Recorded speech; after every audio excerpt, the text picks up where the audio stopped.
గులాబీ మొక్కలో కొత్తగా చిగుర్లొచ్చి ఎక్కువగా పువ్వులు పూయాలి అంటే మాత్రం తప్పకుండా ఈరోజు చూపిస్తున్న ఫర్టిలైజర్ అయితే వారానికి ఒకసారి ఇవ్వండి. ఇది ఇవ్వడం వల్ల చక్కగా చెట్టు నిండా చిగుర్లొస్తాయి.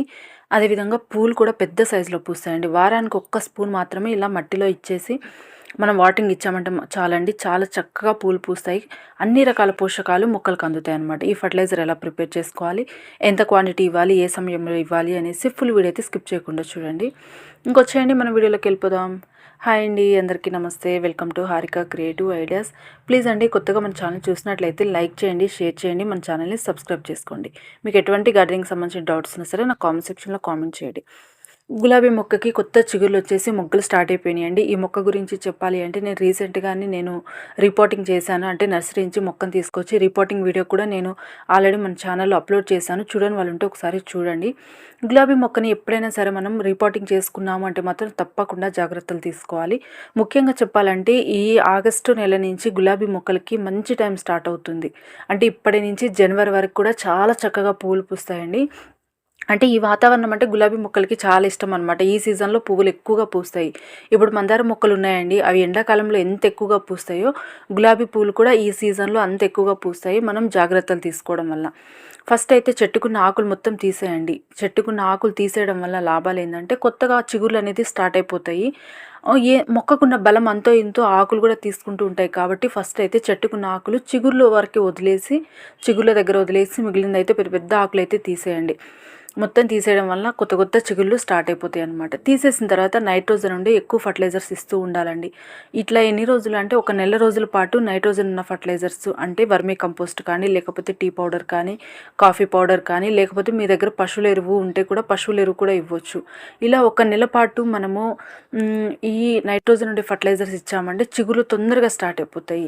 చిగుళ్ళు స్టార్ట్ అయిపోయిన తర్వాత కంపల్సరిగా పొటాషియం, కాల్షియం ఉన్న ఫర్టిలైజర్స్ అయితే ఇస్తూ ఉండాలండి. ఇలా ఇవ్వటం వల్ల మొగ్గలు అనేది స్టార్ట్ అయిపోతున్నాయి. చూడండి, చిగుళ్ళు స్టార్ట్ అయిపోయిన తర్వాత నేను చిగుళ్ళ దగ్గర ఉన్న ఆకుల్ని కూడా తీసేసుకుంటున్నాను. ఇలా పెద్ద పెద్ద ఆకుల్ని తీసేయాలి, కంపల్సరిగా తీసేయాలండి. ఈ తీసిన ఆకుల్ని కూడా కుండీలో అయితే అస్సలు వేయకూడదు, దూరంగా అయితే పడేసేయాలండి. సమ్మర్లో ఒక్క టైంలోనే మనము కుండీలలో మల్చింగ్ చేసుకోవాలి. అంతేకాని ఏ సీజన్లో కూడా కుండీలలో ఎటువంటి గడ్డి మొక్కలు కానీ, పిచ్చి మొక్కలు కానీ, లేకపోతే ఆకులు పండిపోయిన ఆకులు కానీ మట్టిలో ఉంటే ఎప్పటికప్పుడు తీసేసుకుంటూ ఉండాలండి.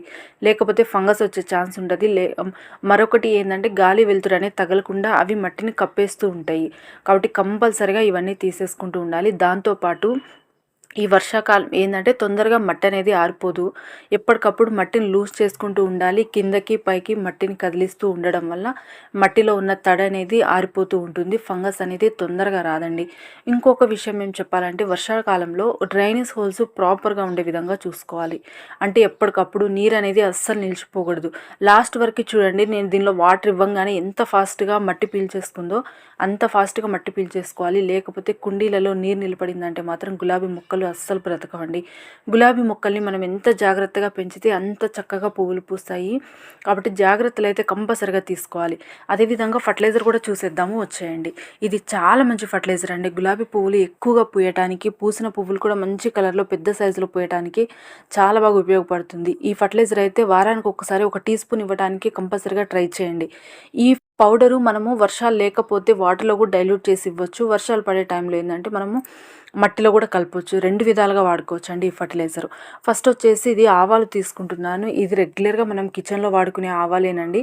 మీకు వీలైతే మాత్రం గానుగా నూనెలు పట్టే దగ్గర ఏమన్నా అవైలబుల్ ఉంటే మాత్రం ఆవ చెక్క కూడా దొరుకుతుంది.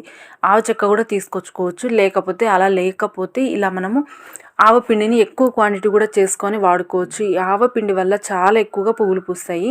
నెక్స్ట్ రీసెంట్గా ఏం కామెంట్స్ వచ్చినాయంటే ఆవకాయ పచ్చడి పడతాం కదండి, దానిలో ఆవపిండి ఇలా మిగిలిపోయింది, అది కూడా వాడొచ్చు అని. చాలా బాగా వాడుకోవచ్చు అండి. ఈ ఆవపిండి ఎంత బాగా మాగింది వాడుకుంటే అంత చక్కటి రిజల్ట్ వస్తుంది. నెక్స్ట్ మరొక మంచి ఇంగ్రీడియంట్ ఏంటంటే అండి, ఇది చాక్ పీసులు. దీనిలో ఏం లభిస్తుందంటే కాల్షియం చాలా ఎక్కువగా దొరుకుతుందండి. కంపల్సరిగా గులాబీ పువ్వులు ఎక్కువగా పూయాలి అంటే కాల్షియం ఉన్న ఫర్టిలైజర్ అయితే ఏదో ఒక పౌడర్లో అన్న కలిపి, లేకపోతే వాటర్లో అయినా కాల్షియం ఉన్న ఫర్టిలైజర్స్ అయితే ఇస్తూ ఉండాలి. ఇవి రెగ్యులర్గా మనం ముగ్గేసుకుంటూ ఉంటాం కదండి, ఆ చాక్ పీసులే. ఈ చాక్ పీస్ పౌడర్ లేకపోతే మాత్రం మీరు ఎక్సెల్ పౌడర్ కూడా వాడుకోవచ్చు. చాలామంది ఎక్సెల్ పౌడర్ ఇవ్వడానికి ఇష్టపడరు కదా, అలాంటి వాళ్ళు అయితే ఇలా చాక్ పీస్ పౌడర్ కూడా ఇవ్వచ్చు. నేను వాడే విధానం ఏందంటే ఇలా చాక్ పీస్ పౌడర్‌లని ఒక డబ్బా నిండా మిక్సీ పట్టి పెట్టుకుంటానండి. ఇది వా వారానికి ఒక్కసారి అయితే ఒక టీ స్పూన్ ఇస్తూ ఉంటాను. గులాబీ మొక్కల్లో మరియు మందారం మొక్కల్లో ఇది కాల్షియం ఎక్కువగా ఉంటుంది. మొగ్గలు పండుబారి రాలిపోకుండా వచ్చిన మొగ్గలు ఆరోగ్యంగా రావడానికి చాలా బాగా ఉపయోగపడుతుంది ఈ కాల్షియం పౌడరు. మీరు కూడా ఒకసారి ట్రై చేయండి. ఒక్కసారి పట్టి పెట్టుకున్నామంటే మనము ఎన్ని రోజులైనా వాడుకోవచ్చు. మళ్ళీ మరొక మంచి ఇంగ్రీడియంట్ ఇదొచ్చేసి దీని గురించి అయితే రీసెంట్‌గా కామెంట్స్ వస్తున్నాయండి. ఉల్లిపాయ పొట్టుని డైరెక్ట్‌గా కుండీలలో వేయొచ్చా అని. అస్సలు వేయకూడదండి. ఉల్లిపాయ పొట్టుని మనం వాటర్‌లో నానపెట్టి ఒక 3 రోజులు ఫర్మెంట్ చేసి ఆ వాటర్ అయినా ఇవ్వచ్చు. లేకపోతే మిక్సీ పట్టన్నా ఇవ్వచ్చు. కానీ డైరెక్ట్‌గా కుండీలలో మాత్రం అస్సలు వేయకండి. చాలా ఎక్కువ ఈ మధ్యనే కామెంట్స్ వచ్చినాయండి. ఎందుకు చెప్తున్నానంటే మనం డైలీ వాటర్ ఇస్తూ ఉంటాము. ఈ ఉల్లిపాయ పొట్టు అనేది నానిపోయి అడుగున పురుగులు అనేది స్టార్ట్ అయితాయి. మనం మొక్కే చనిపోయే ఛాన్స్ ఉంటది. కాబట్టి కంపల్సరీగా మీరైతే దీన్ని మిక్సీ పట్టన వాడుకోండి. వాటర్‌లో డైల్యూట్ చేసన్నా వాడుకోండి. డైరెక్ట్ మాత్రం అస్సలు వాడుకోకండి. ఇది ఫ్రీ ఫర్టిలైజర్ అండి. మనం మార్కెట్‌లలో కానీ లేకపోతే ఎక్కడైనా సరే కిరాణా షాప్స్‌లో కానీ ఎక్కడైనా సరే ఊరికే వాళ్ళు బయట పెట్టేస్తుంటారు. మనం అడిగి తీసుకొచ్చుకోవచ్చు. చాలా బాగా ఉపయోగపడుతుందండి. దీనిలో మెగ్నీషియం ఎక్కువగా ఉంటుంది. ఇది ఇవ్వటం వలన పువ్వుల రంగు చాలా చక్కగా రావడానికి ఉపయోగపడుతుంది. కాబట్టి కంపల్సరిగా ఈ మూడిటిని గ్రైండ్ చేసి ఒక్కసారిగా పెట్టారంటే మీరు కొన్ని రోజులు, కొన్ని నెలల పాటు కూడా వాడుకోవచ్చు. ఈ మూడిటిని కొంచెం ఎక్కువ క్వాంటిటీలో గ్రైండ్ చేసుకున్నారంటే కూడా మనం వాడుకోవచ్చు. ప్రతిసారి మనం ఇలా చేసుకోకుండా. ఇప్పుడైతే మిక్సీ జార్ తీసుకున్నాను. మిక్సీ అయితే కంపల్సరీగా పట్టుకోవాలండి. మిక్సీ జార్‌లో ఒక గుప్పెడు వచ్చేసి ఉల్లిపాయ పొట్టు వేసుకుంటున్నాను. ఉల్లిపాయలు తొక్కలు కాదండి. మరొకసారి చెప్తున్నా ఉల్లిపాయ పొట్టు. ఈ ఉల్లిపాయ పొట్టుని ఒక గుప్పెడు వేసుకుంటున్నాను. అంటే నేను ఇప్పుడు ఈ క్వాంటిటీ ఏందంటే ఒక 2 ముక్కలకైతే సరిపోతుంది. మీకు ఎక్కువ కావాలంటే కూడా ఎక్కువగా కూడా చేసుకోవచ్చు. ఒక గుప్పెడు ఉల్లిపాయ పొట్టు తీసుకున్నాను. దానిలోకి ఒక 2 చాక్ పీసులు తీసుకున్నానండి. ఈ చాక్ పీసులు డైరెక్ట్‌గా వేయకూడదు. ఎందుకంటే తొందరగా గ్రైండ్ కాదు. ఇలా చిన్న చిన్న ముక్కలుగా చేసుకొని వేసుకున్నామంటే మాత్రం చాలా చక్కగా గ్రైండ్ అయిపోతుంది. తొందరగా గ్రైండ్ అయిపోతుంది. అలాగనే వేసామంటే మిక్సీ కూడా పాడయ్యే ఛాన్స్ ఉంటుందండి. కాబట్టి ఇలా చిన్న చిన్న ముక్కలుగా గ్రైండ్ చేసుకోండి. లేకపోతే మాత్రం ఒక కవర్లో ఈ చాక్ పీసులు వేసి ఒక రాయి పెట్టి దంచినా కూడా తొందరగా క్రష్ అయిపోతుంది. తొందరగా నలిగిపోతుంది. అట్లా అయినా ఫాలో అవ్వండి. మళ్ళీ వచ్చేసి ఒక టీ స్పూను ఆవాలు తీసుకుంటున్నాను. క్వాంటిటీ అయితే గుర్తుపెట్టుకోండి. ఒక గుప్పెడు ఉల్లిపాయ పొట్టుకి ఒక 2 చాక్ పీసులు తీసుకున్నాను. ఒక టీ స్పూన్ మాత్రమే ఆవాలు తీసుకున్నాను. ఎక్కువ మాత్రం వేయకండి ఆవాలు. మొక్కకి వేడొచ్చే ఛాన్స్ ఉంటుంది. మాగిన ఆవపిండి అయితే మనం ఎంత ఇచ్చుకున్నా పర్లేదు. కానీ మనం ఫ్రెష్గా ప్రిపేర్ చేసి ఇస్తున్నాము కాబట్టి కొంచెం చూసి అయితే వాడుకోవాలండి ఆవపిండి. ఆవపిండి మాత్రం చాలా బాగా పనిచేస్తుందండి మొక్కలకి. మీకు దొరికితే వీలైతే మాత్రం తప్పకుండా ఆవ చెక్క, ఆవపిండి అయితే గానుగ షాపులో దొరుకుతుంది. వీటినైతే నేను వీలైనంత మెత్తగా గ్రైండ్ చేసుకున్నానండి. ఎందుకు అంటే మెత్తగా గ్రైండ్ చేసుకున్నామంటే మట్టిలో తొందరగా కలిసిపోతుంది. అలా కాకుండా బరకగా సరిగ్గా గ్రైండ్ చేయలేదంటే మాత్రం మట్టిలో అలానే ఉండిపోతుంది. చాలా నెలలు పడుతుంది అది మట్టిలో కలవడానికి. ఇలా మెత్తగా కానీ గ్రైండ్ చేసి పెట్టుకున్నామంటే తొందరగా కలిసిపోతుంది. అదేవిధంగా వేరుకు కూడా చాలా తొందరగా అందుతుంది. రిజల్ట్ కూడా చాలా తొందరగా వస్తుంది. నేనైతే వీలైనంత మెత్తగా గ్రైండ్ చేసుకున్నా. ఇదైతే గిన్నెలో స్టోర్ చేసుకొని ఎన్ని రోజులైనా వాడుకోవచ్చు. ఇంకొచ్చేయండి మనం మొక్క దగ్గరికి ఇచ్చేద్దాము.